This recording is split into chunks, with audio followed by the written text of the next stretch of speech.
Hey, Steve Mignani here doing the junkyard crawl in Berniston, Massachusetts at Berniston Auto Wrecking. You know, everybody loves a Chevy El Camino. Following on the heels of the 1957 Ford Ranchero, in 1959, Chevy adopts the same platform and creates the El Camino.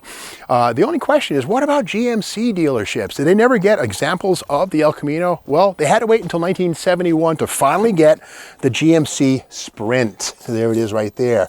But yeah, keep in mind, there were no GMC Sprints or El Camino variants up until 1971. But you got to remember that most GMC dealerships partnered with Pontiac dealerships. So a lot of the customers probably said, man, I wish you guys had yourself an El Camino, I'd buy it. Well, GMC finally lobbied General Motors and got the Sprint. Basically the same as an El Camino inside, same basic everything, the floor pan, the windshield. There are minor variations, of course. And of course, in the world of the engines, GMC called the V8 the Invader, whereas Chevrolet would have called it the Turbofire or Jetfire, whatever it might have been. But again, these were based on the Malibu station wagon floor pan, and on every El Camino there's a panel right on the floor. If you lift the panel, it's buried here with a bunch of junk tranny cross members, but if you lift it up, you'll see the floor area where station wagon people would put their feet. Kind of an interesting thing, but again, very useful. Here's an extra clip, but there's more than meets the eye. The devil and salvation are in the details. Here's the quarter marker, but it says here right hand El Camino only. Yep, right there. So again, little details like the marker lamps and the end caps are specific to El Caminos. The fender is shared with the Malibu and the Chevelle. You gotta love that big open bed. And that was the whole point of the El Camino and Ranchero. They played into the Ute, the Australian Ute, which was sort of passenger car meets pickup truck, but with a passenger car ride, but most of the utility of a pickup truck.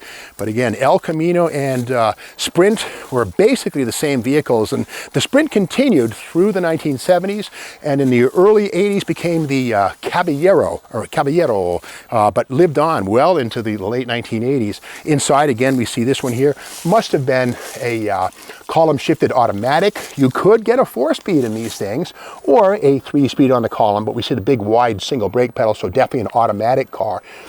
Interior has been gutted on this one.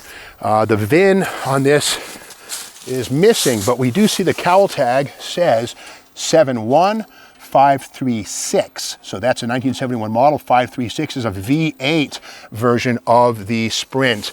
Now the thing is, 1972, the very next year, GM would add in the 5th spot an engine code. So you could actually find yourself a 454. Yeah, they put them in these things.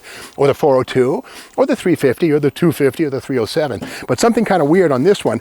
This front fender emblem, it's at a distance says GMC Sprint, right? Not so quick. It says GMC, that's the same as the other side, but 5500 diesel. I looked at it really close. It turns out that the GMC Sprint and the heavy diesel trucks use the same logo with a different insert. So apparently the owner of this vehicle lost the fender, or somehow this emblem, found another one on a big GMC 5500 diesel truck and decided, I'll put that on there. So that's not factory, but it kind of is.